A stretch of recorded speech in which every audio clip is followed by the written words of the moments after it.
Muchas gracias por asistir a esta mesa redonda de nutrición hospitalaria. Vamos a intentar ser puntuales. Yo, aprovecho para contar siempre en esta mesa que comparto con Gabriel Olveira, que aparte de ser el presidente del Congreso es su director de la revista, algunos datos de la revista para aquellos que no sois todavía miembros de SEMPE o que no tenéis ocasión de asistir en la Asamblea, porque son los mismos datos de la Asamblea. La revista recibe unos 500 artículos al año y se publican un poco menos de 250, es decir, una tasa de rechazo del 50%. Se publican 6 números con unos entre 25 y 30 artículos por número. Se han publicado 5 números extraordinarios y 3 de suplementos este año 2024 pasado. El tiempo medio de respuesta a los originales es de un poquito más de un mes. Se publica, para aquellos que os iniciéis en la carrera investigadora, la lista, el preprint aproximadamente en 70 días y se publica ya el artículo definitivo en 120 días. Ya sabéis que Nutrición Hospitalaria es una revista que está en abierto, podéis acceder cualquiera a través de la página de la revista o de la página de SEMPE. Tiene un factor de impacto que está bastante estable. Me gustaría que subiera de 1,2 y nos coloca en el cuartil 4, cerca del percentil 20. Estos son los artículos más publicados, más citados del periodo evaluado sobre valoración morfofuncional y prevalencia de desnutrición, hechos por grupos españoles, con lo cual os animo también aquí a los que habéis sido, vosotros sois fruto de los que se han sido publicados, para los que estéis el año aquí, para que el año que viene estéis aquí, ¿no? Vale. En cuanto es el número 93 de 114 en revistas de nutrición y dietética, y en otro marcador, en el marcador de Estimago, ocupamos un puesto en el 94 de 137 en el cuartil 3, habiendo mejorado ligeramente el índice H respecto al año anterior, que a su vez mejoraba el del año previo. O sea que un camino de hormigas, pero ahí vamos subiendo. En cuanto a las veces que se accede a los artículos publicados en la revista a través de los buscadores más reconocidos, a través de PubMed, hay aproximadamente unas 15.000 citas por mes, pinchazos, y a través de Crossref, pues una cifra considerablemente más elevada de accesos. Y esta es la visibilidad, la última diapositiva, de cuánta gente entra a consultar los artículos de la revista. Los usuarios activos son 305.000, o sea que hay bastante gente que entra en la revista. Ya siempre os decimos que una cosa es el factor de impacto, que es el número de veces que un artículo es citado, y otra cosa es la cantidad de gente que entra a visitar la revista y se descarga artículos, muchas veces de sitios tan muy variados. Casi siempre, aparte de España, ha sido países de Latinoamérica, pero en los últimos años también tenemos bastantes visitas de Estados Unidos, de China y de India. O sea que la visibilidad de lo que publiquéis en Nutrición Hospitalaria, aunque sea incluso en lengua castellana, se trasciende al ámbito de la propia lengua. Y sin más, paso la palabra a Gabriel para que haga la presentación formal de cada una de las presentaciones, que haremos las preguntas después de cada una, ¿no, Gabriel?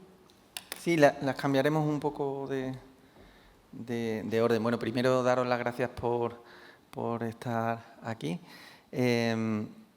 Quería solicitaros que aquí el doctor Moreno es demasiado bueno y no lo dice, pero queríamos solicitaros pues que fuerais revisores de la revista, porque sois gente que tenéis mucha formación y a la revista nos viene bien, porque también a los que somos editores, cuando te dicen es que no puedo, o que, mandan la invitación y te van diciendo que no mucha gente, pues es un poquito cansado. Así que desde aquí os animamos a que, yo creo que haremos una llamada a la acción, ¿no?, este año, ¿no, José Manuel?, para que se vuelvan a apuntar revisores, porque desde luego hay mucha masa crítica aquí en SEMPE y merece mucho la pena que colaboréis para que la revista pues siga, como ha comentado José Manuel, pues siga subiendo a unas cotas más alta, aunque todo no es el factor de impacto. De hecho, ya sabemos que los criterios DORA han cambiado y ya el factor de impacto no es tan importante, y sí que importa la difusión, y tenemos una difusión magnífica por toda España y sobre todo Sudamérica. Bueno, pues sin más, vamos a cambiar un poquito el orden de las ponencias porque Dani se tiene que ir a lo mejor, pero seguramente le dé tiempo a estar. Entonces, estas son las 3 mejores publicaciones de este año. Daniel de Luis, lo conocéis, lo hemos presentado a lo largo del Congreso, pues él es catedrático de endocrinología y nutrición, especialista en endocrinología y nutrición y el director del Instituto de Investigación de Endocrinología y Nutrición de Valladolid. Muchas gracias, Dani, por quedarte aquí. Gracias, José Manuel y Gabriel, por invitarme y, bueno, pues felicitar a José Manuel por la lección Culebras y felicitaros a los dos por el trabajo y las horas que metéis, porque me llegan los correos los sábados y los domingos. Entonces, y os animo a que seáis revisores de nuestra revista. Como bien ha dicho Gaby, pues Factor de Impacto no lo es todo, tiene muchísimas descargas. Entonces, Factor de Impacto es un índice más. Hoy a mí me toca hablar pues de este artículo, que es de un área de trabajo que tenemos en relación con la nutrigenética. Como está un poco alejado de lo que hacemos habitualmente, de que es nutrición clínica, pues bueno, me ha permitido dividir la charla en 4 puntos para hablar un poco de nutrigenética y también luego ver a dónde nos lleva la nutrición de precisión. Aprovechar el artículo para divulgar un poco este área de conocimiento. Estábamos muy cómodos en la nutrición clásica, con una dietética descriptiva, alimentación, datos poblacionales, pero todo el tema relacionado con el genoma y las nuevas tecnologías, la inteligencia artificial, pues nos ha posicionado en la medicina de precisión y nosotros que nos dedicamos a la nutrición, pues la nutrición de precisión. Hay como 2 grandes áreas de trabajo, nutrigenética y nutrigenómica. Cuando hablamos de nutrigenética es la capacidad que tiene pues, nuestra herencia, nuestros genes de modificar la respuesta a nuestra dieta, y la nutrigenómica evaluaríamos más cómo nuestra dieta modifica nuestra expresión génica, que también es posible. En este trabajo estamos hablando de pacientes con obesidad. La obesidad, más de un 50% de la variabilidad en el peso está relacionada con variantes genéticas de multitud de vías, y ahora sí que tenemos herramientas como para poder valorar esas vías y ver qué impacto tienen sobre nuestra respuesta nutricional, lo que es la nutrigenética. Realmente esto todavía es más complejo. Nosotros vamos a ver una pincelada de nutrigenética con un polimorfismo. Todos nosotros tenemos una exposición a los alimentos, tenemos nuestra herencia genética, pero es que además la epigenética es capaz de modular nuestra herencia genética. Por tanto, desde que nosotros tomamos un alimento hasta que tengamos una respuesta que podemos llamar fenotipo molecular, pues varía de los individuos y varía a lo largo del tiempo de nuestra vida. Y en el caso de la nutrición y la obesidad, pues raro es el gen, el cromosoma, que no tiene ya descrito una variante de la normalidad relacionada pues, con el metabolismo de la vitamina B12, con la saciedad, con la ganancia de peso. Entonces ahí tenéis pues, algunos ejemplos de áreas donde hemos trabajado el FTO, el BR2, PPR gamma, etcétera. Cuando llega el dinero, cuando llega a Estados Unidos con la medicina de precisión y la nutrición de precisión, bueno, pues no se anda con tonterías. 215 millones de dólares, cambian el programa, le llaman All of Us y deciden que van a meter 1 millón de pacientes o de personas en el estudio. En abril del 25 llevaban ya 633.000, es decir, fijaros la cantidad de datos y lo que va a salir de ahí. Y en este contexto de la nutrición de precisión, pues tenemos una herramienta del día a día, que es la dieta mediterránea. La dieta mediterránea es patrimonio cultural inmaterial desde el 2010. En 2013 se hizo una adenda porque se subieron Chipre, Croacia y Portugal, porque realmente la dieta mediterránea es pues todo nuestro mar. Entonces puedes estar tomando leguminosas y cereales en diferentes platos, pero los acabas tomando a lo largo de todo el Mediterráneo. Es más allá mucho más que la dieta como tal y los alimentos y su distribución, pues es una concepción de proximidad, de utilizar pues la comida como una actividad también social. Bueno, pues tenemos una herramienta muy poderosa en nuestras consultas, que es la dieta mediterránea, que tiene su pirámide y que tiene su descripción y sus beneficios cardiovasculares. Ya nos vamos metiendo en la obesidad y el riesgo cardiovascular. Esta dieta ha demostrado en el área de diabetes, en el área de las enfermedades neurológicas, en el control de la dislipemia y en el propio riesgo cardiovascular mejorar diferentes parámetros, resistencia a la insulina, niveles de LDL, triglicéridos, modular la saciedad, disminución de eventos cardiovasculares, etcétera. Por tanto, es una herramienta que dentro del ámbito de riesgo cardiovascular tenemos que acostumbrar a utilizar y a prescribir, como toda dieta. Y ahí viene el artículo. Está ahí el código QR, está en abierto la revista y yo digo que tiene muchísimas descargas todos los artículos de nuestra revista. Y vamos a hablar de un polimorfismo, dieta y paciente obeso, dieta mediterránea, ligeramente hipocalórica.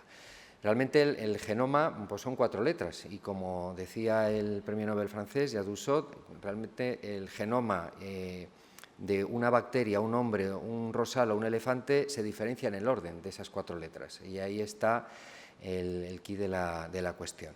Un elemento tan complejo como la célula, núcleo, cromosoma, etcétera, cuando vas a analizar son letras, 4 letras, ¿de acuerdo?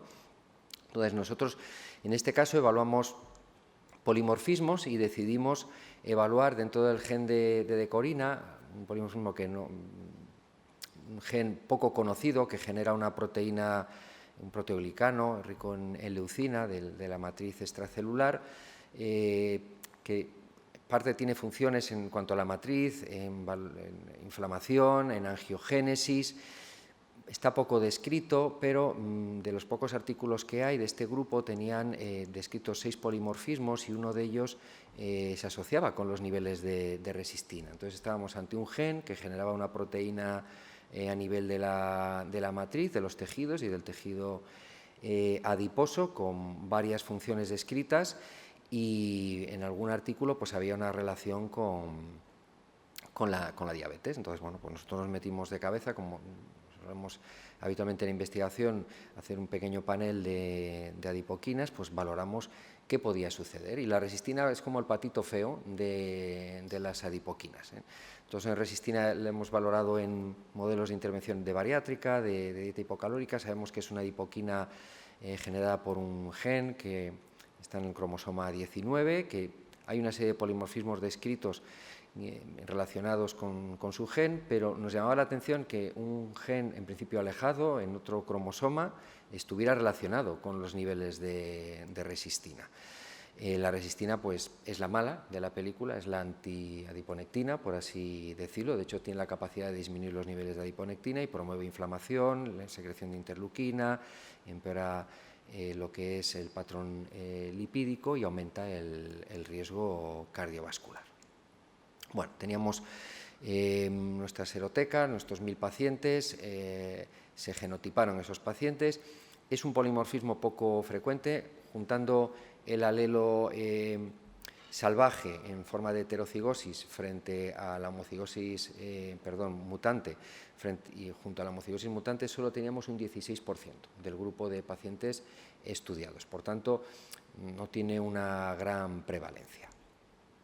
El protocolo era muy sencillo, era la intervención dietética convencional que realizamos con dieta mediterránea con una restricción calórica entre 300 y 500 calorías, un corte basal, un corte a los 3 meses, con herramientas convencionales como es la toma de tensión, impedanciometría, analítica, el panel que comentaba de algunas adipocitoquinas y en este caso la tecnología de PCR es RT-PCR, que es una tecnología curiosa porque cuando lo ves funcionar parecen ELISAs, una serie de promotores. Lo que se hace es desnaturalizar las hebras de DNA con ese promotor y ese fluoróforo, pues haces crecer de nuevo las hebras. Cuando tú tienes, esto es como se ve en la placa, no se ven los geles que tenemos la imagen habitualmente de PCR. La de la derecha es un paciente homocigoto salvaje, solo ha crecido un tipo de hebra, solo ha emitido un fluoróforo. Y el de la izquierda es un paciente heterocigoto, ha emitido los 2 fluoróforos, la hebra salvaje y la hebra mutante. Lo ves así en los paneles. Y esta es la dieta con una serie de recomendaciones y de tablas, con una restricción calórica ligera, entre 350 y 500 calorías al día, con un patrón mediterráneo, unos menús para rotar, para mejorar la adherencia. Y lo que observamos pues fue una disminución del peso en estos 3 meses, aproximadamente 4 o 5 kilos de la masa grasa, de la cintura, la tensión arterial sistólica, hasta ahí todo bien.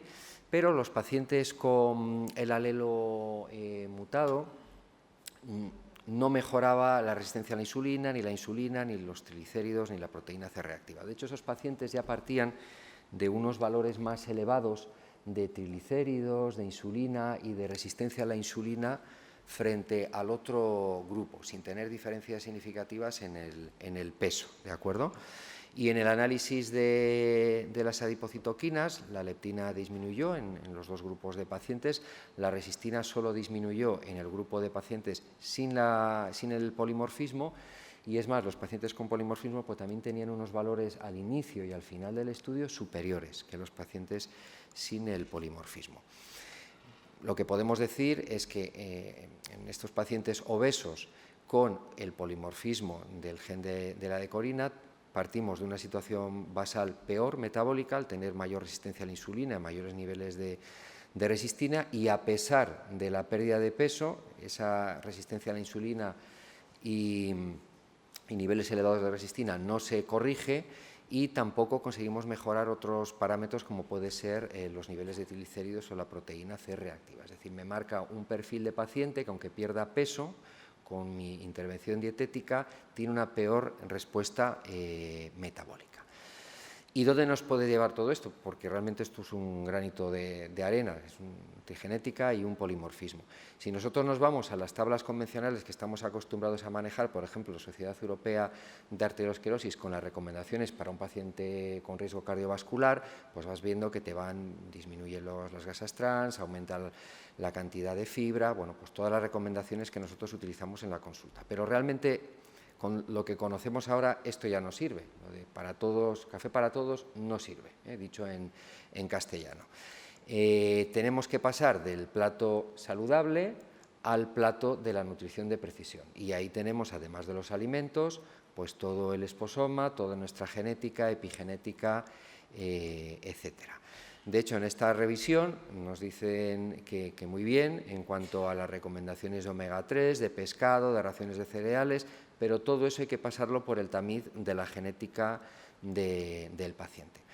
Claro, el tema es que hay más de 600 polimorfismos simplemente en obesidad descritos, entonces aquí tienes que ir con paneles. Entonces, aprovechando unos trabajos que tenemos con dietas de muy bajo contenido calórico y una corte histórica de miles de pacientes, con esta compañía ellos han virado su método de dieta muy hipocalórica cetogénica, marcando a los pacientes con paneles. Y ahora mismo pues, son 20 polimorfismos, que ya se nos quedan cortos en cuanto a áreas de conocimiento, y esos polimorfismos te permiten marcar un poco la respuesta. Hasta ahora está en fase de análisis y no tenemos todavía ningún resultado que mostrar a la comunidad científica. Es muy importante generar redes en torno a estas áreas de conocimiento. Está la red de nutrición de precisión y nutriómica iberoamericana, liderada por Alfredo Martínez, que genera mucho conocimiento y mucho movimiento alrededor de él. Estas son, por ejemplo, 2 guías en abierto que hemos publicado este año de recomendaciones de dieta teniendo en cuenta la nutrigenética en pacientes de riesgo cardiovascular, y un posicionamiento general de cómo está ahora la nutrición de precisión en lo que es todo el riesgo cardiovascular. Tenemos que movernos del pasado, que era la dieta dirigida al paciente y con un modelo general, a lo que es una nutrición de precisión, donde la nutrigenética y la nutriómica es un circulito, simplemente el que he marcado abajo. Es todo mucho más amplio, con la multitud de datos que todo esto nos genera, con la microbiota, nutrigenética, nutrigenómica. Vamos a necesitar pues, una herramienta, inteligencia artificial, para poder ser capaces de valorar esos datos y sacar modelos predictivos. Nuestro objetivo es pasar de la consulta y la recomendación dietética como estandarizada para los grupos de paciente a utilizar la nutrición de precisión y democratizar un poco la nutrición de precisión y que llegue a nuestras consultas. Probablemente una de las herramientas es la inteligencia artificial. Entonces, les he creado un chatbot, un asistente virtual, por si les queda alguna duda de la charla y de las 2 guías, para irle preguntando a lo largo de la jornada. Están abiertos, o sea que no lo voy a quitar de ahí. Muchas gracias.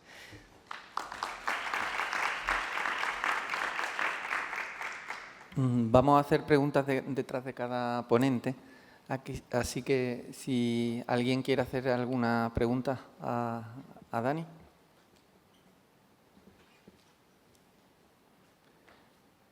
Daniel, tú, bueno, un poco en el mismo artículo comentas, claro, que estudiar un solo polimorfismo tiene muchas limitaciones, ¿no? Y luego, quizá con respecto a esto de este futuro que nos cuentas, es un futuro que, aunque tú hagas una foto, tú mismo en la propia conexión o relación que va a tener la propia dieta va a hacer modificar la expresividad. Entonces, no sé cuánto es predecible o todo eso es cambiante, porque esto es, cuando tú miras al electrón, al mirarlo ya lo has movido, ¿no? Es decir, no sé si puedes decir lo mismo con respecto a la nutrigenómica y la modificación en la dieta. Ya el hecho de que tú intervengas ya haces que la expresividad, no sé cuánto tiempo necesitas para que eso cambie, y lo que tu modelo, ya no sé si cuánto de aplicable es, porque al fin y al cabo la humanidad se ha ido moviendo en la adaptación. No sé, es un poco filosófico, pero que quizá nos ayuda a entender a cuánto de aplicabilidad te va a cambiar la vida, o al final,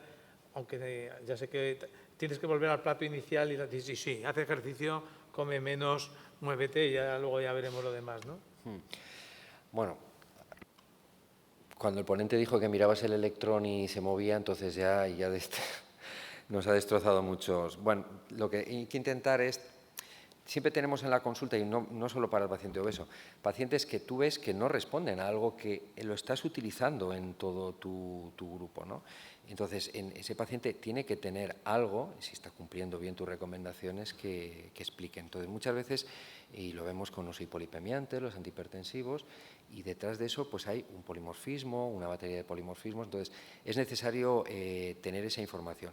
Es complejo porque ahora la población tiene acceso a esa información a través hasta de Amazon. Tú puedes pedirte un test de saliva y te envían el panel en pocos días. Entonces, el democratizar todo este tipo de tecnología, pero dentro del contexto sociosanitario, es complejo, y luego tiene que es un sistema como muy redundante, porque bien es verdad, con lo que tú comes, epigenéticamente modificas la metilación de... Pero bueno, tenemos que tener una aproximación. Las tecnologías ahora nos permiten que todo esto que nos da un poco de vértigo, colocarlo, analizarlo más rápido y volverlo a tener, ¿no?, para aplicarlo a los pacientes. Pero tengo tus mismas dudas también. ¿Tú crees que también podríamos seleccionar mejor los fármacos? Porque es lo mismo. Digo, al mismo paciente obeso a lo mejor le vas a poner un fármaco también. Sí. Si tienes un microarray, y después, ¿cuál sería? Sé que todo esto está bajando mucho, pero ¿cuál sería el coste y la forma de hacerlo? Porque yo con dieta tampoco creo que se pueda individualizar tanto, porque al fin y al cabo pero sí a lo mejor combinando la dieta y el ejercicio, ¿no? El coste ahora es ínfimo. Ya, busca test genéticos en saliva y es que no... El problema ahora mismo viene en interpretar todos los valores, porque este estudio que os he comentado, que tiene 20 polimorfismos y son 4 paneles, ahora mismo, a medida que está reclutando, a la empresa le sale mucho más barato un microarray y le da 100.000, me parece. Entonces, claro, con 100.000, sí, la inteligencia artificial va a saber cómo generar modelos predictivos, porque es imposible. Cuando te lanzan los Excel, abruma. Y luego, los oncólogos ya están utilizando nutrición de quimioterapia de precisión, por así decirlo. Ellos marcan determinados pacientes, y en la dieta y en los fármacos, los análogos de GLP-1, por ejemplo, que por ahí puede ir la pregunta, también. Sin duda lo vamos a utilizar. Pues enhorabuena, porque no sabemos qué dará en el futuro, pero si no se estudia no se está en la primera línea. Así que enhorabuena por el trabajo y por el futuro que tenéis planteado.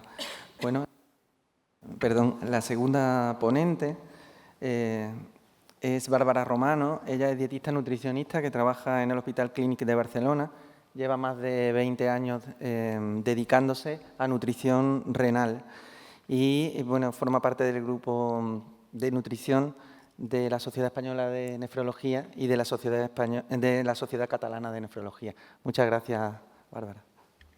Muchas gracias por la presentación y por la invitación. Pues bien, yo voy a introducir una herramienta de cribado nutricional específica para pacientes renales que se llama InutRenal. A ver, lo que voy a explicar ahora creo que lo sabemos todos, pero solo por recordar, por hacer un pequeño recordatorio de la importancia del estado nutricional de nuestros pacientes.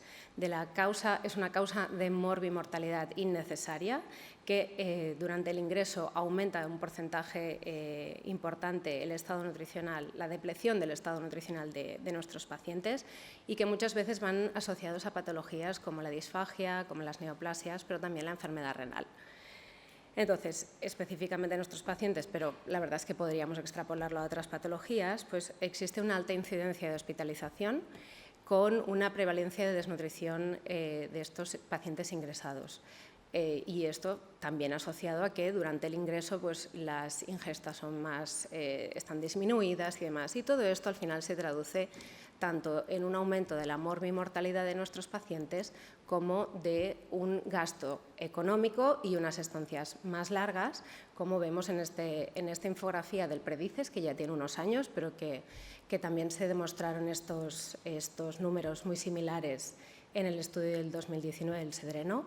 Y aquí vemos pues, que un paciente desnutrido puede estar prácticamente el doble de tiempo ingresado que un paciente con un estado nutricional correcto y también cuesta entre unos 1.500 y 2.100 euros en el 2012 cuando se publicaron los datos. Por lo tanto, esto seguramente ahora sería mayor. Pero, claro, está muy bien presentar estos números, pero lo primero que tenemos que saber es poder detectar esta población que necesita. Entonces, sin un diagnóstico no podemos plantear un tratamiento, una intervención nutricional.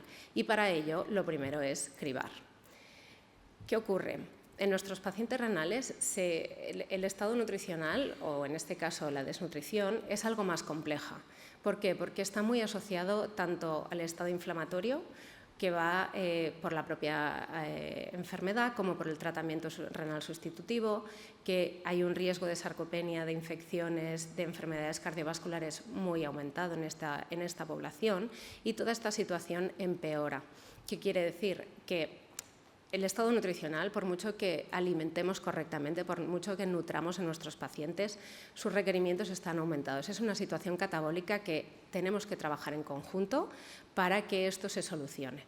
Entonces, aquí la dietista nutricionista o el dietista nutricionista puede hacer la mejor intervención, pero tiene que ir acompañado de nefrólogo, enfermería, o sea, todo el equipo, para poder corregir este desgaste proteico energético o PEF por las siglas en inglés. Los porcentajes no son nada despreciables. Aquí, como podemos ver, según el estadio de la enfermedad renal, pues puede variar su porcentaje, pero vemos que las cifras son importantes, ¿de acuerdo? O sea, realmente es algo que necesitamos detectar para actuar lo antes posible. Entonces, solo como recordatorio, la diferencia entre el cribado entre cribado y valoración. El cribado es esa, yo siempre lo explico como esa primera foto que yo hago de mi paciente, ¿no? O sea, tiene que ser algo rápido, fácil de recolectar la información para poder detectar si el paciente está en riesgo. Generalmente lo hace enfermería porque es quien recibe al paciente durante el ingreso y así puede cribar, tal y como dice la palabra, a esas personas que necesitan de esa intervención para que después el personal especializado en nutrición, pues en este caso el dietista nutricionista, pueda actuar. Lo ideal siempre se recomienda hacerlo durante las primeras 24, 48 horas como mucho del ingreso y en paciente ambulatorio se dice pues al menos una vez, mínimo una vez al año. Lo recomendable sería cada 6 meses. Entonces, lo dicho, realizado un cribado, cuando vemos que el paciente está en riesgo, ahí es cuando realizamos una valoración nutricional, una evaluación. O sea, para poner el diagnóstico tiene que haber una valoración. Eso ya lo hace el personal especializado en nutrición, el dietista nutricionista, y lo que se recomienda es que en caso de ambulatorio sería por lo menos una vez al año y en el ambulatorio, pues lo dicho, dependiendo como desafortunadamente la presencia del nutricionista no siempre está en todos los hospitales, pues no siempre se puede realizar, o por lo menos no con toda a todos los pacientes como debería ser. Pero recordamos que el objetivo es poder hacer un diagnóstico para después plantear el tratamiento. Entonces, las herramientas que recomiendan las guías, son varias las que se aceptan en los pacientes renales, que puede ser el MAS, el MST, el NRS 2002, el MNA Short Form y la valoración global subjetiva generada por el paciente. Sí que es cierto que dependiendo de la población, pues podemos escoger entre uno u otro, pero, y estos seguro que los conocemos, ¿no? Pero solo por recordar cuáles son, pero hay que tener una cosa en cuenta que es muy específica de nuestros pacientes. Y es que la típica pregunta que todos los cribados tienen, que es la de ¿ha perdido peso en los últimos meses?, en nuestros pacientes muchas veces queda camuflado por esos edemas que pueden o suelen presentar. Por lo tanto, aquí muchas veces, y de hecho es lo que suele ocurrir, es en los cribados habituales, esa pregunta puede quedar como 0 puntos, no veo ninguna pérdida de peso, pero esto volvemos a ver, y como aquí pues, ya se ve muy obviamente, esto está falseado por la sobrehidratación. Entonces, aunque de momento pues, este sería un poquito el algoritmo, ¿no?, que se podría recomendar para primero cribar y después hacer la valoración, nos planteamos pues, qué se podía hacer con el paciente hospitalizado. O mejor dicho, se plantearon desde el Reino Unido crear una herramienta específica para el paciente renal. Y ahí es donde nació el INUT renal, o Renal INUT, ¿no?, en inglés. Entonces, yo tuve la gran suerte de poder hacer una rotación externa en Londres y conocí de este proyecto. Entonces, pues, solicité el poder hacer la traducción y ahí nos metimos en el proyecto. Porque básicamente lo que se ve con el Renal INUT o INUT renal es que comparado con el MAS, que quizás es uno de los cribados más utilizados, es que comparándolo con la valoración global subjetiva los resultados eran mucho más, concordaban mucho más que no el MAST. Entonces, pues esa era un poquito, ¿no?, demostrar que la sensibilidad y especificidad para estos pacientes era mejor. Entonces, la metodología del estudio, como vemos, es lo que se suele hacer en una traducción, que se necesita de una retrotraducción para asegurarnos que con esa transformación, ¿no?, con esa traducción pues no se pierde la información y sobre todo el sentido de las preguntas, así como también adaptarlo a nivel cultural, ¿no?, a nuestro territorio. Entonces, cuando teníamos una versión, vamos a decir, inicial, se hizo una prueba piloto con enfermería para asegurarnos de que digamos, las palabras utilizadas se entendían correctamente, ya que al final son ellas las que lo tienen que utilizar, y así llegamos a la versión final del INUT. Aquí tenemos el cuestionario que vamos a ir desglosando por partes.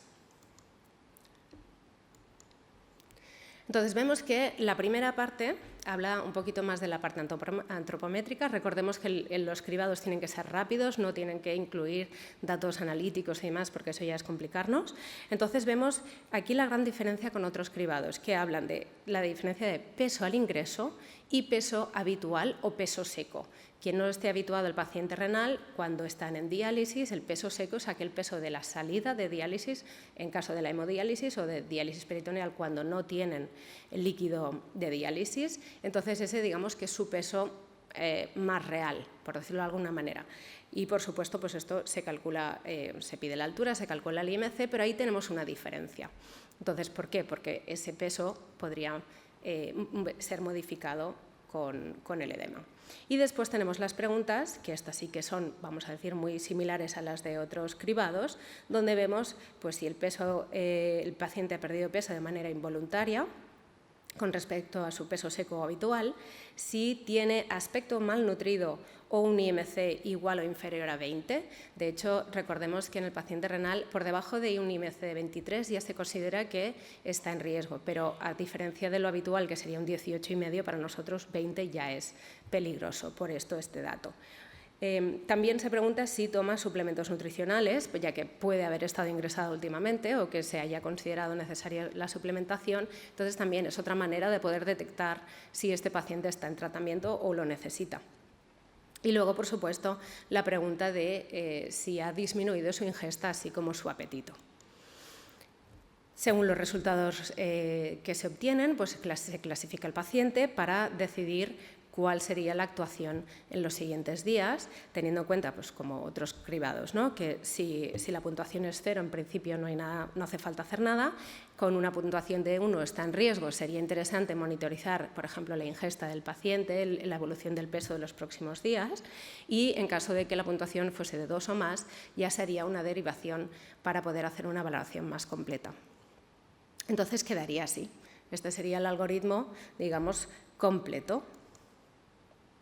En caso de que el paciente diese una puntuación de 0 o incluso de 1, pues se recomendaría repetir a la semana si el paciente es ingresado. Sabemos que el propio ingreso hospitalario es causante, ¿no? Pues de pérdida de apetito, de pérdida de peso, o sea, digamos que, bueno, aparte de la propia enfermedad aguda, muchas veces también es culpa nuestra, ¿no? Es que lo dejo en ayunas por una prueba, por una intervención, etcétera, y eso pues empeora su estado nutricional y por eso se recomienda repetir. Aquí la diferencia ya vemos que la compara, ¿no? Con el peso de la semana, o sea, el peso actual y del peso al ingresar, y así se puede comparar. Y después las preguntas son muy similares, asociado, vuelvo a decir, a la semana anterior, pero también vemos, ¿no? Si ha perdido el paciente 3 kilos o más, porque muchas veces puede ir asociada, ¿no? A esa, vamos a decir, corrección del estado de hidratación, y entonces dejamos ese margen de 3 kilos, pero lógicamente a partir de ahí ya sería un signo de alarma. Volvemos a clasificar a nuestro paciente y entonces decidimos qué hacer. Vamos a poner un caso que quizás es la manera más fácil de ver cómo actúa una herramienta. Entonces tenemos el caso de una mujer de 56 años con glomerulonefritis membranoproliferativa con crioglobulinemia desde el 2022 que tiene el diagnóstico. Acude actualmente por cefalea, edemas bimaleolares y disminución del ritmo de diuresis de una semana de evolución.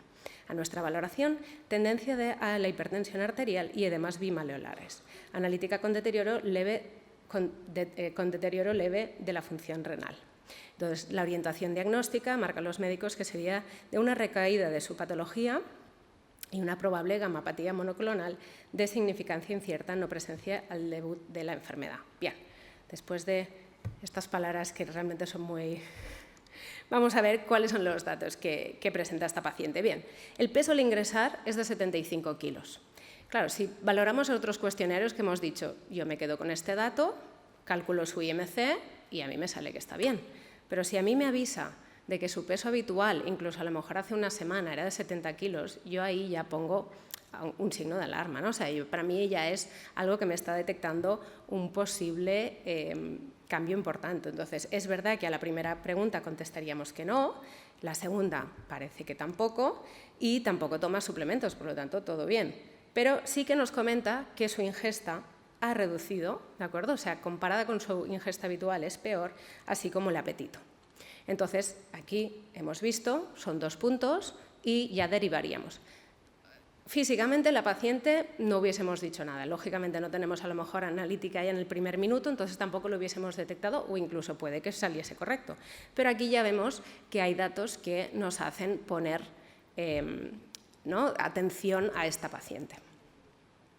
Pues bien, dicho esto, por recordar aquella prueba con enfermería para confirmar, ¿no?, si consideraban que era una herramienta fácil, que era una herramienta útil, pues aquí vemos que los datos del tiempo medio de recogida de datos es entre 5 y 10 minutos, o sea, en principio relativamente rápido, con una facilidad de uso, ¿no?, lo consideran fácil, incluso muy fácil, no veían en principio ninguna barrera, o sea, no detectaban barreras y la comprensión al registrarlo era correcta, así como el plan de acción y si consideraban que era una herramienta útil, pues sí, la verdad es que la respuesta fue unánime.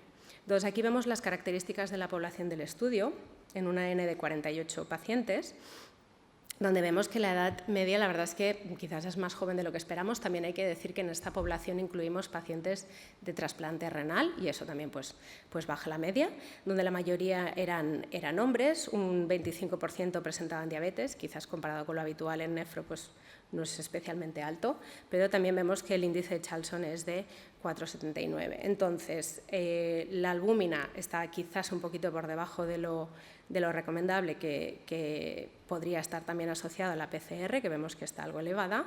Y en caso de la dinamometría, aunque los valores a lo mejor vemos que son algo un poquito más bajos de lo recomendable, ¿no? Porque se aconseja en los hombres que sea por encima de 27 kilos y las mujeres de 16, sí que vemos que a nivel de porcentajes, pues quizás, bueno, sobre todo en los hombres no estaba nada mal, un 65% estaba por encima del 27, las mujeres sí que iban algo más justas. Y entonces, en cuanto a los resultados de la evaluación, veíamos los resultados, ¿no?, de los pacientes que podían estar en riesgo o ya con un estado nutricional ya más grave. Sí que el INUT renal mostraba que más de la mitad de estos pacientes pues estaban en esta situación. Comparado con la valoración global subjetiva, pues quizás incluso estaba un poquito más alto, pero sí que se correlaciona quizás más que con el MAST. Y estos son los resultados de nuestra población, donde vemos pues eso, que el riesgo alto es de casi un 30% de estos pacientes, que si no les hacemos ese cribado, realmente pueden pasar desapercibidos o tardar a lo mejor varios días hasta que se hace la derivación, y entonces ya sabemos que todo día que no tratamos es un día perdido para ayudar a recuperar el estado nutricional. Entonces, sí que es cierto que una cosa que no se hizo en el estudio original, en el publicado, que solo se utilizó la valoración global subjetiva como gol estándar para la valoración, pues sí que como el MIS es una herramienta que también es otro gol estándar, ¿no?, quizás otra herramienta muy aceptada en caso de la valoración de nuestros pacientes, pues ahora os enseñaré unos datos un poquito, bueno, nuevos, digamos, que no encontraríamos en el artículo. Este sí que está, que sería la curva ROC, solo por recordar, demuestra la sensibilidad y la especificidad que tiene una herramienta, o sea, cuánto acierta, vamos a decirlo, en detectar los pacientes que están en riesgo y cuántos, digamos, que no falsea, o sea, los que realmente están en un buen estado nutricional no los considere como desnutridos. Tomando, como decimos, la línea de referencia sería la valoración global subjetiva, y lo interesante es que la curva sea lo más grande posible, ¿no? Que el área bajo la curva sea grande, y así es como ocurre con el INUT, que muestra mejores datos que el MAST. Entonces, la curva que voy a enseñar ahora es comparando con el MIS, o sea, con otra herramienta que sabemos que también es muy adecuada para estos pacientes.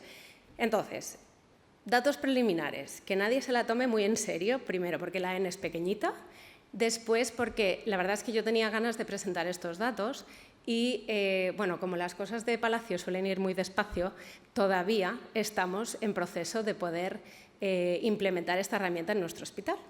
Quiere decir, lo queremos hacer todo muy bien, se está informatizando la herramienta y ya sabemos que informática pues a día de hoy está muy solicitada y estamos tardando un poquito. Entonces, a día de hoy todavía no estamos haciendo el cribado como con el INUT, por lo tanto los datos que voy a presentar ahora son hechos por mí, lo que también puede falsear esta curva. Lo digo porque es prácticamente perfecta, la considero yo, ¿no? O sea, realmente cuando está con estos valores pues tan cercanos al 1, ¿no?, realmente son muy buenos. Entonces, vuelvo a decir, estos son datos preliminares, yo no me los creo, no al 100%, pero sí que vemos una tendencia donde el INUT muestra mejores valores que el MAST, incluso comparados con el MIS, y eso era un poquito lo que quería explicar. Pues bien, ahora independiente de nuestro grupo, y pongo la fecha porque es que me resulta muy curioso que cuando nos aceptaron el artículo, cuando se publicó en la revista, pues prácticamente en la misma fecha publicaron un artículo donde valoraban el INUT renal como, o sea, la especificidad y la sensibilidad de esta herramienta en un grupo de unos casi 200 pacientes, o sea que realmente los datos son seguramente más fiables, bueno, por lo menos la N es más adecuada que la nuestra.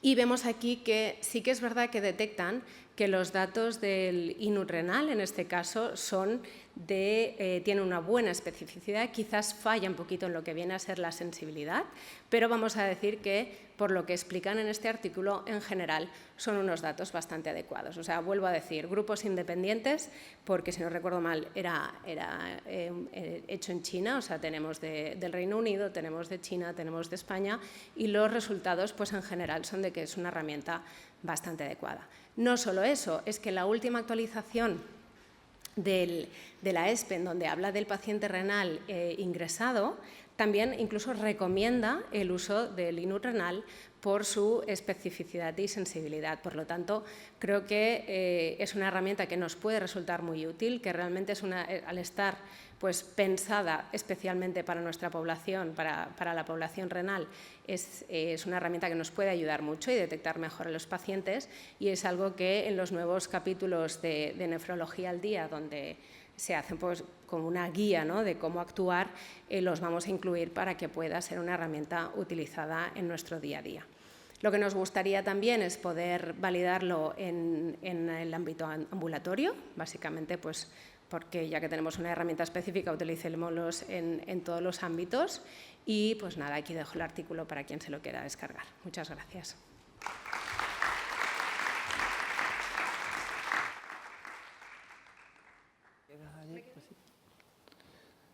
¿Alguna pregunta en la sala? Mar, yo creo que tú puedes preguntar algo, seguro.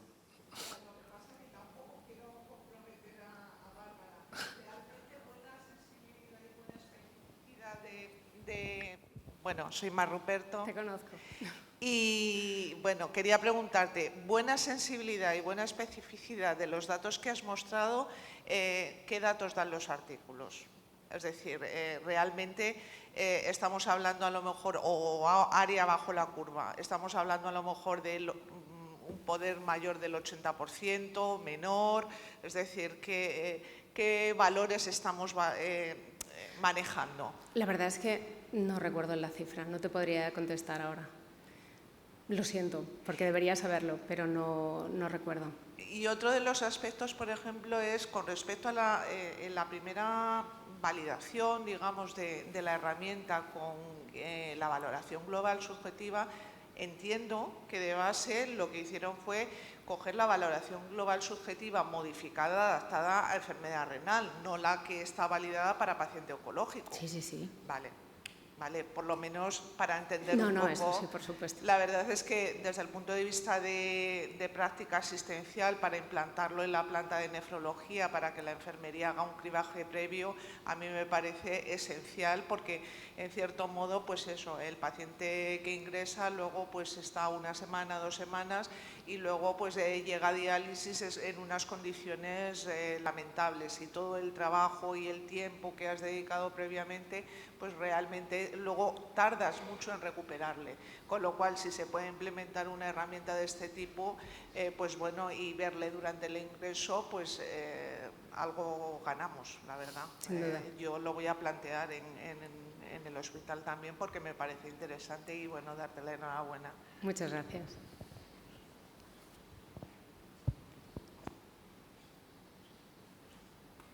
Nada, yo darte la enhorabuena porque validar herramientas siempre es muy interesante, porque, y más esta pues que es más específica, ¿no?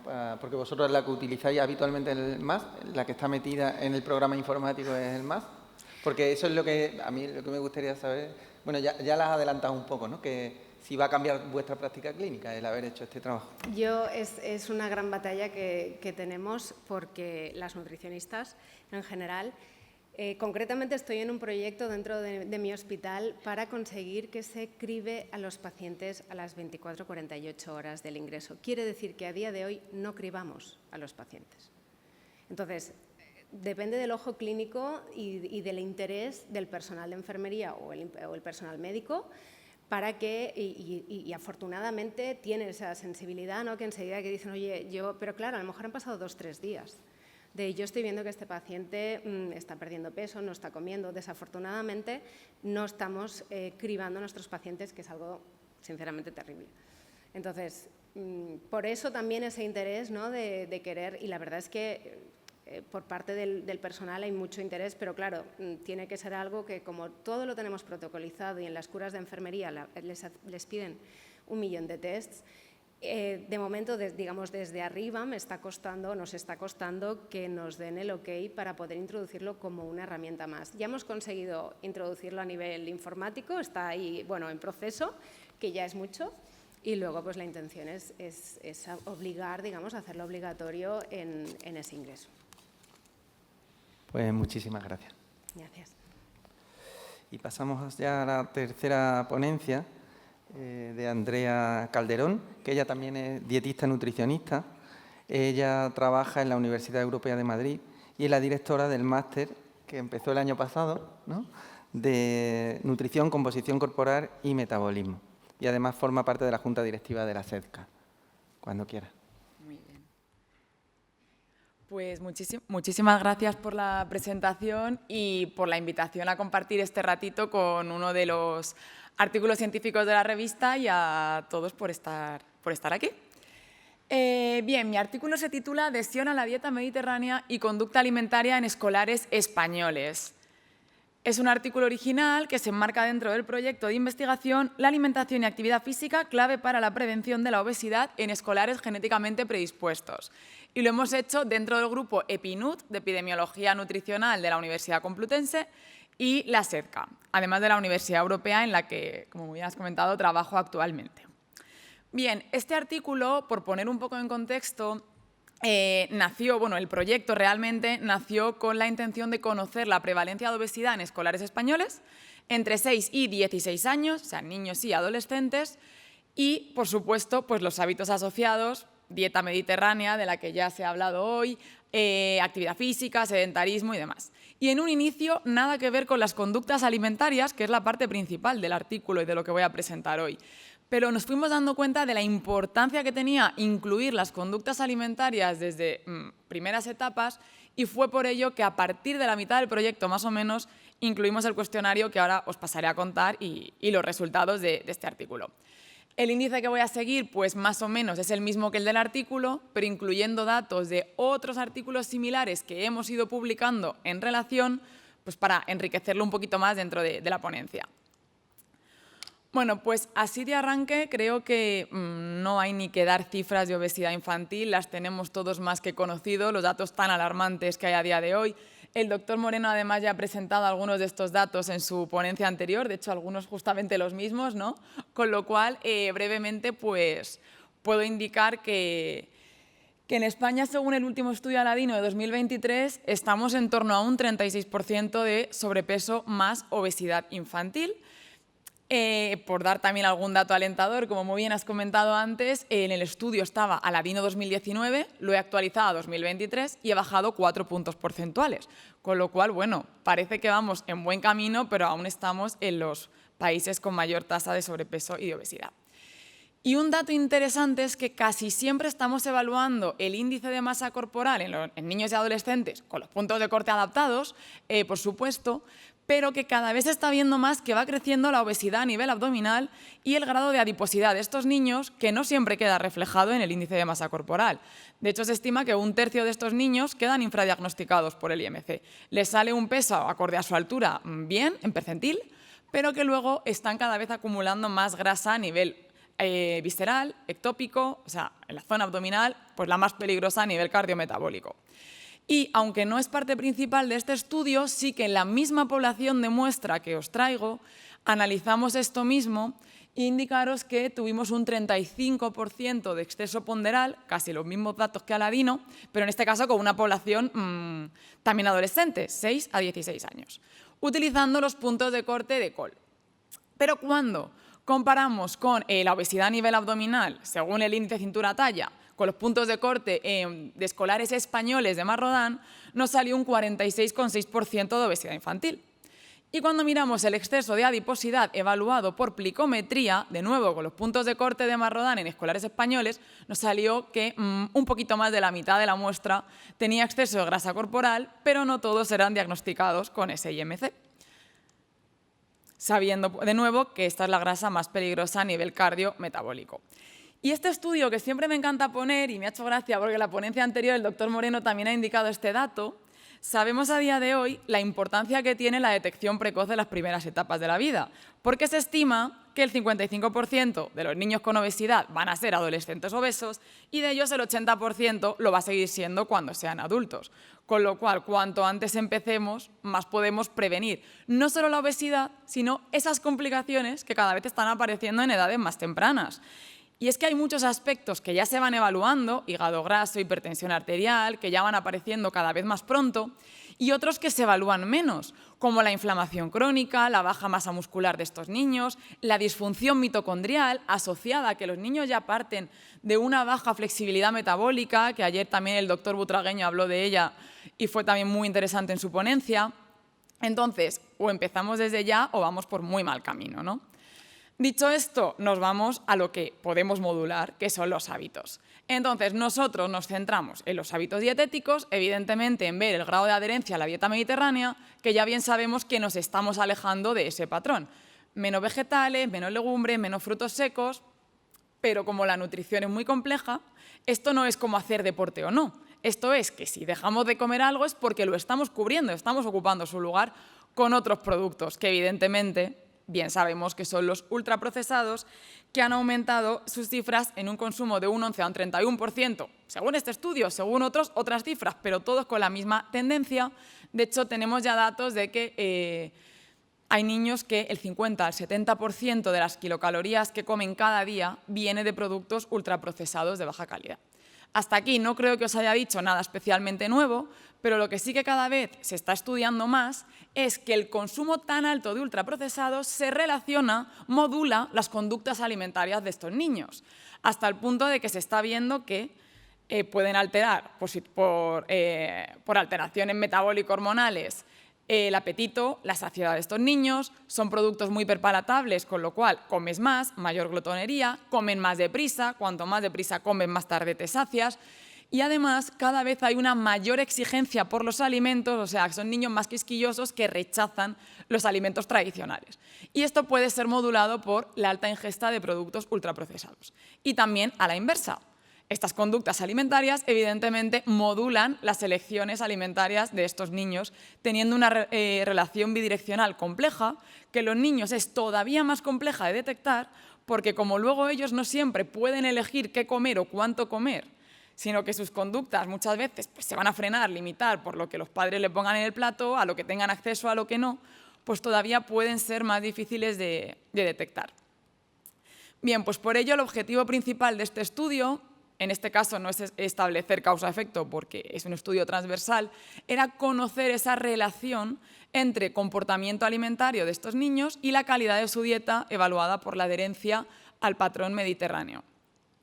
Como muy bien comentaba al principio, el estudio total tiene 526 escolares, pero fue a partir de aquí cuando nos dimos cuenta de la importancia de incluir estas conductas alimentarias, con lo cual la muestra final del estudio sí que son 283 escolares entre 6 y 16 años.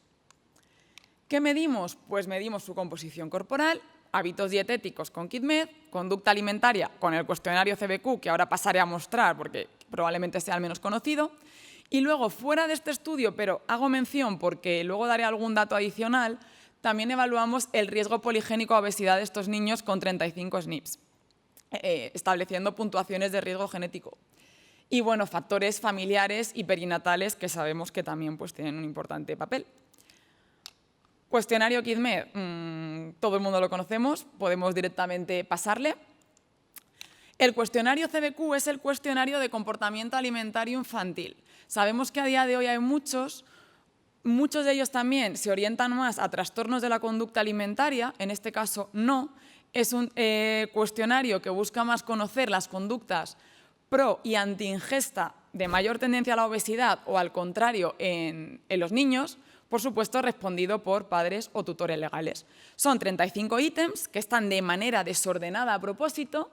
Aquí tenemos un ejemplo, pues mi hijo le encanta la comida, mi hijo come lento, siempre que le ofrezco comida está dispuesto a comer, sí, no, con una escala tipo Likert del 1 al 5. Bueno, pues estas 35 ítems luego se clasifican en 2 dimensiones, 8 subescalas. Una dimensión proingesta que tiene 4 subescalas. La primera, disfrute de los alimentos, cuánto al niño le gusta comer, probar nuevos alimentos, comer un poco de todo. La subescala 2 de respuesta a los alimentos va más asociada a la glotonería o al que siempre esté dispuesto a comer, sobre todo pues, los que le gustan más los ultraprocesados. La 3, comer en exceso emocional, un mundo al hablar de niños. Y la subescala 4, el deseo de beber asociado a consumir más refresco azucarado o bebidas con azúcar. Y las anti-ingesta son la capacidad de respuesta a la saciedad, la velocidad para comer, que evidentemente tiene un papel en cuanto comemos, la subalimentación emocional y la exigencia o la quisquillosidad a los alimentos. Como ahora veremos, todo esto en muchos estudios no lo citan como pro o anti-ingesta, lo citan como conductas obesogénicas o antiobesogénicas. Pero es muchísimo más difícil de clasificarlo de esta manera en niños. De hecho, los resultados son tan contradictorios según el cómo luego se aborde a esos niños, cómo se les eduque a nivel alimentario, qué se les ponga en el plato, que ni siquiera se pueden clasificar de una forma tan simple. Este cuestionario, para quien no lo conociera, fue creado y validado por Jane Wardle en 2001. En España, la versión traducida al español, aunque ya se había utilizado mucho antes, fue en 2022, y nosotros, para quien tenga más curiosidad en este estudio, publicamos hace nada, un par de meses, después de recibir incluso la invitación de venir aquí, otro estudio con esta misma muestra de este cuestionario validado al español en la muestra actual, para ver tanto la confiabilidad, la consistencia interna, y pues nos salió que era adecuada, con lo cual también es un punto a favor porque este cuestionario se utilizaba más en población más pequeña, la mayor parte de estudios lo tienen niños más pequeños, y así lo hemos podido también llevar a adolescencia. Bueno, pues yéndonos directamente a los resultados de este estudio, lo primero, evidentemente, vimos la calidad o la adherencia a la dieta mediterránea con el cuestionario KidMed, que cerca de lo esperado, sabemos que 2/3 de los niños tenían una calidad de dieta mejorable. Por los ítems que podemos ver aquí, pero así a modo resumido los más destacados, tenemos, como podemos esperar, pero que cada vez la tendencia pues no parece que vaya mucho a mejor, que un 80% de los niños no comían la verdura a diario, un 59% tampoco fruta, un 27% tampoco legumbre. Frutos secos, pues los grandísimos olvidados de la dieta mediterránea, los que están en la despensa pero no nos acordamos de ellos, ¿no? Pues un 68% tampoco. Y como cuando no se come algo se sustituye por otra cosa, pues como podéis ver, golosinas, dulces, bollería industrial.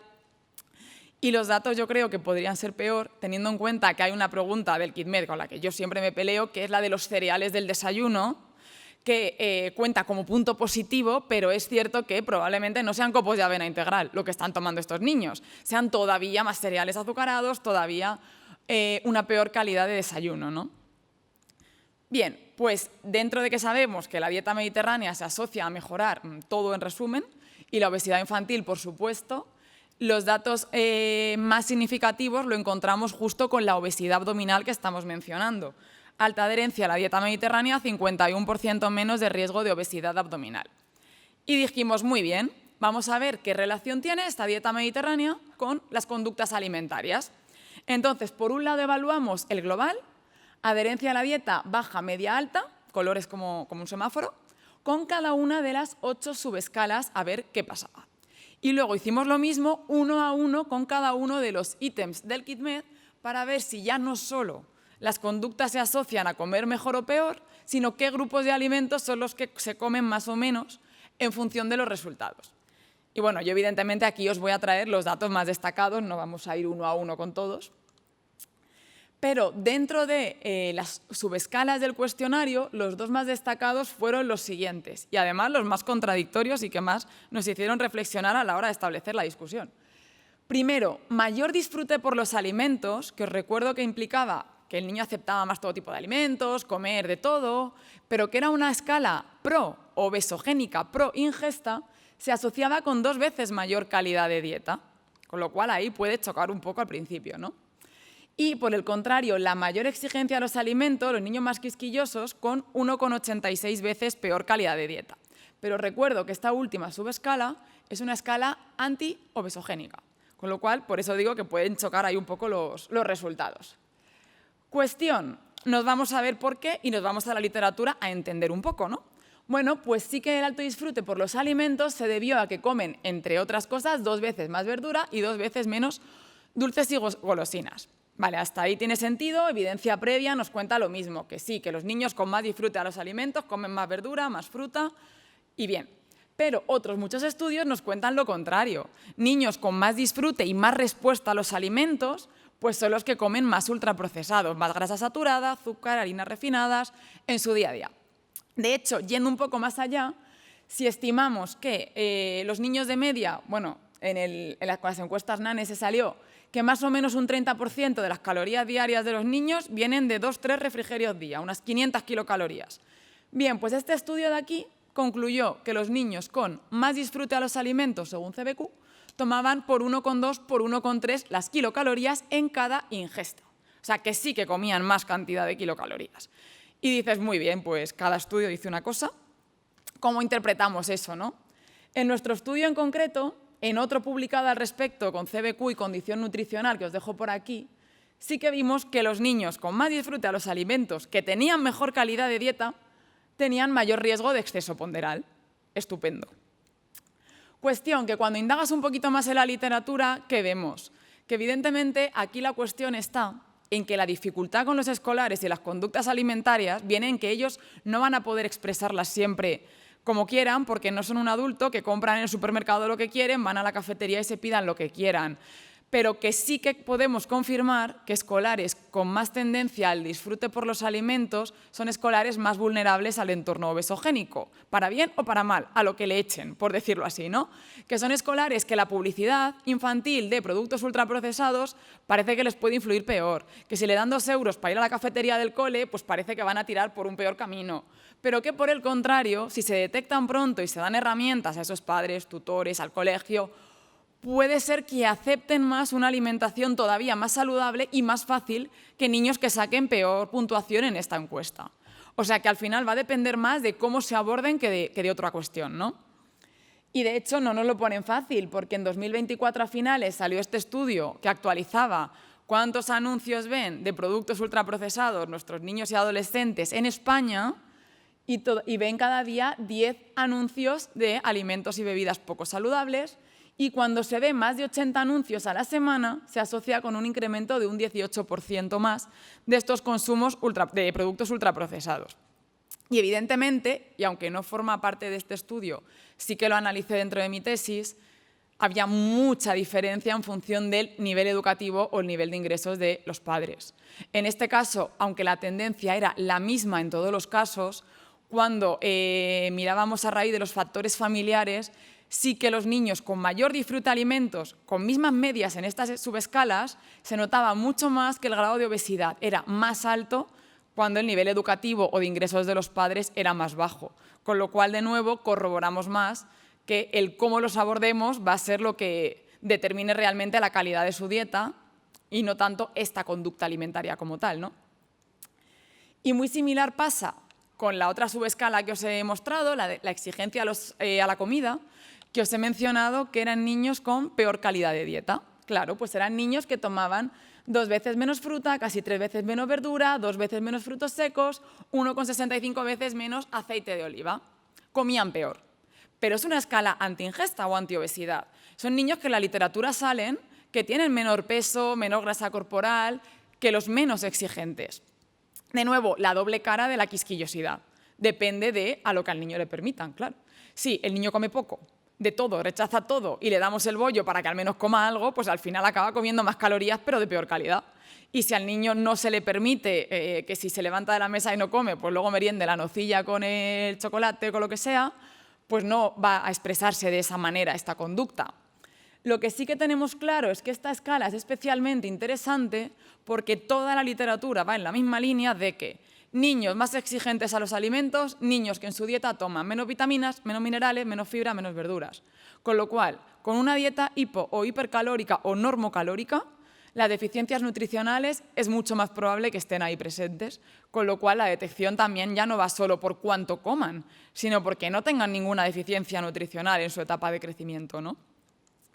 En este caso, cuando analizamos en nuestro estudio, no encontramos diferencias ponderales en estos niños, posiblemente por lo que os digo, por la doble cara de los niños quisquillosos con la comida, pero sí que es cierto que uno de los estudios más grandes que yo he encontrado que utiliza el CBQ para ver la exigencia a los alimentos de los niños es este estudio longitudinal europeo que evaluó que en la primera infancia los niños que se fueron siguiendo hasta los 15 años, los más quisquillosos con la comida, tenían de media 2,3 kilos menos de peso y una altura 0,8 centímetros más baja. Es decir, algo influye. Entonces, sobre todo esas carencias nutricionales es donde más podemos poner el foco. Y luego, a ver, podríamos seguir con muchos más ítems que nos fueron saliendo con una significancia menor, pero que todo poco a poco suma. Os doy algún ejemplo. Los niños que tienen más deseo por comer alimentos tomaban un 7% menos de legumbre. Los que menos se saciaban comían el doble de cereales de desayuno y más del doble de las golosinas. Los que comían más rápido comían más bollería. Es decir, que poco a poco toda conducta pues va sumando. Y aquí ya por poneros un par de ejemplos rápidos más y terminamos, hablando de la velocidad a la que comen los niños, nosotros sí que encontramos que los que comían más lento tenían un 13% menos de IMC, un dato, pues, digamos, moderado. Pero bueno, de nuevo es que al final vamos encontrando contradicciones todo el rato. Es que las conductas en niños son tan complejas. Los comedores más rápidos tomaban el doble de verdura y casi el doble de pescado. Entonces, al final, hay asociaciones que te hacen plantearte muchas cosas, ¿no? En este caso, yo creo que la velocidad de comer no va a influir tanto en qué coman, sino evidentemente en cuánto. Y aquí uno de los estudios más grandes que he encontrado es este que os presento aquí, con la cohorte gusto de niños asiáticos, en los que clasificaban a los escolares en comedores lentos o rápidos, permitiéndoles comer in situ lo que querían de ingestas controladas. Y vieron que los clasificados como comedores más rápidos, cuando se les permitía comer lo que querían y de forma libre, podían llegar a tomar un 75% más de kilocalorías o hasta 130 kilocalorías más por cada ingesta. Insisto, permitiéndoles con toda una batería de comida por delante que comieran lo que quisieran. De nuevo, esto en casa, con las herramientas, pues no sería lo suyo, ¿no? Es más controlado. Y terminando con la capacidad de respuesta a la saciedad, en este caso yo creo que nuestro estudio tiene una grandísima limitación porque al final solamente hemos visto calidad de dieta y saciedad, que tampoco nos va a aportar mucho más, ¿no? Pero sí que también vimos que los que se saciaban más rápido, pues lógicamente tenían un poquito menos de índice de masa corporal y que los que les costaba más saciarse comían el doble de desayunos y el doble de golosinas. De nuevo, este es un aspecto que en la literatura queda claro y evidente, pues los niños que se sacian más rápido, comen menos, pero también la literatura apoya, aunque en este estudio no nos ha salido, que los niños que se saciaban más rápido comían menos verdura, fruta, vegetales. Y aquí ya hacer simplemente un pequeño inciso, y es que cada vez hay más estudios de cómo, otro aspecto que yo estudio en proyectos diferentes a este, que es la flexibilidad metabólica, cómo la flexibilidad metabólica y la sensibilidad a la insulina ayudan mucho, evidentemente, a regular el apetito y la saciedad. Y en niños es un aspecto que apenas se mide. De hecho, yo cuando busco estudios no encuentro. En adultos cada vez hay más. La flexibilidad metabólica está de moda y ahí me lo van a decir que es mi tema favorito. Pero en niños no hay prácticamente nada. Pero lo que pasa es que cuando vas a buscar ves que hay muchos niños, incluso sin obesidad, que ya por sus hábitos tienen resistencia a la insulina. Con lo cual a mí me parece que sería lo más interesante analizar de cara a la saciedad. Fijaos, un estudio de 2012. No he encontrado grandes estudios a posteriori. En 100 escolares con obesidad en España, sin diabetes, el 30-50% tenía resistencia a la insulina. Otro estudio que encontré en adolescentes eslovacos, que lo interesante es que no tenían obesidad, un 18,6% ya tenía también resistencia a la insulina. Imaginaros en 15-20 años. Si es que a esos niños no se les analiza hasta que no sale algo que apunte a que hay que revisar esa insulina, ¿no? De ahí la importancia en el control de la saciedad. Y ya para terminar, y simplemente pues, por dar el dato, que además en esta mesa hemos hablado también de genética, deciros que todo esto, aunque aún no está publicado, pero bueno, sí está de acceso libre en mi tesis doctoral, cuando analizamos lo mismo, pero separando escolares genéticamente predispuestos a obesidad y los no, en función de una puntuación de riesgo con los 35 SNPs a obesidad que os he mencionado que también analizamos. Separamos a la muestra en dos, en función de la mediana. Todo lo que os he contado salía muchísimo más acusado. Es decir, que si supiéramos qué niños tienen esta predisposición genética a obesidad, cuando comían bien y sus conductas alimentarias no tenían una tendencia obesogénica, apenas tenían más obesidad que los que no eran genéticamente predispuestos. Ahí también tuvimos en cuenta en la tesis el ejercicio. En cambio, los que lo hacían mal, por decirlo así, menos adherencia a la dieta mediterránea, más conductas probesogénicas, esa tendencia a la obesidad se multiplicaba muchísimo más que los que no tenían esta predisposición. Y no sé si habéis mencionado antes que se conocen 600 o más SNFs a obesidad, y yo aquí hablo de 35. O sea, que es que hablo de nada en comparación con todo lo que hay, y aún así, fijaos ya toda la diferencia que encontramos en estos niños y adolescentes. Así que, como conclusión, las conductas alimentarias son clave en niños. Yo creo que cada vez está más claro, cada vez se estudian más, pero es verdad que muchísimos de los estudios se asocian más a TCA o a percepción del peso y demás, y en este era solo cómo come el niño, qué conductas tiene, que es lo que nos hizo elegirle como el más interesante para este estudio. Y hay una naturaleza bidireccional muy clara, pero muy poco estudiada, entre conducta alimentaria y lo que se come. Lo que el niño come, que quizá no se ve tanto cuando es más pequeño, pero se va a empezar a ver cuando tenga más autonomía a la hora de elegir qué comer o salir con los amigos a merendar en la adolescencia, con lo cual, cuanto antes lo conozcamos y lo podamos abordar, pues mejor. Aquí una fotito pues, de mi grupo de investigación que ha formado parte del estudio. Las referencias, para quien quiera, yo no tengo problema en pasároslo. Y muchas gracias.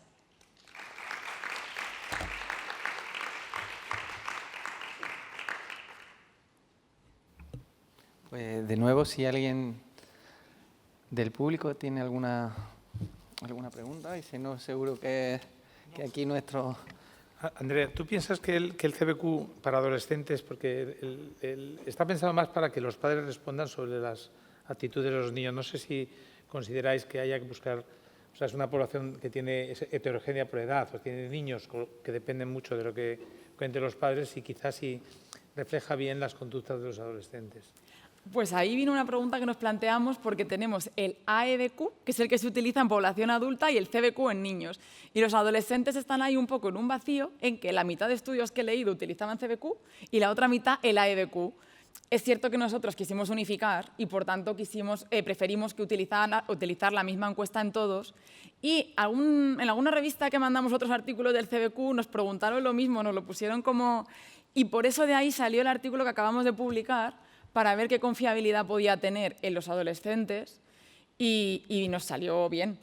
Yo sé que en adolescentes hay otras muchas cosas muy interesantes a evaluar, aquí no se trata nada de TCA o de riesgo, pero en este caso, como solo queríamos conocer la conducta, pues por lo que vimos en otros estudios sí que era adecuado. Una última pregunta. Claro, responden los padres. Y los padres tienen percepciones alteradas de los niños muchas veces. ¿Eso lo habéis podido mirar? Porque a lo mejor los padres también tenían... Bueno, desde luego, a lo mejor veían a sus niños que estaban normales cuando tenían sobrepeso u obesidad, y aparte ellos a lo mejor podían estar obesos. No sé si eso lo habéis podido estudiar o no. Eso es un gran sesgo, yo creo, en todos los estudios, en todos los cuestionarios de conducta alimentaria. También en los cuestionarios de KidMed, que los cuestionarios... cuando te lo contestan, es que a saber también, ¿no? Muchas veces, porque yo hablando con niños, uno te dice una cosa, otro otra, y digo, pero si coméis juntos en el comedor y desayunáis juntos, lo de uno es del otro. Entonces, ahí es un sesgo muy grande de este estudio y de cualquier otro, yo creo, que analicen esto, que hay que coger siempre con pinzas. Es que ahí, ¿qué hacemos? Pues nada, volver a daros las gracias por estar aquí, a los ponentes, por sus magníficos trabajos y la magnífica defensa. Y os quiero recomendar que si os quedáis en Málaga y venís a la cena, o si esta tarde os dais un paseo, vayáis enfrente del Teatro Romano, que hay una exposición preciosa de fotos que hacemos en el día a día de valoración nutricional, de educación nutricional, y os va a gustar mucho, seguro. Muchas gracias. Muchas gracias a todos.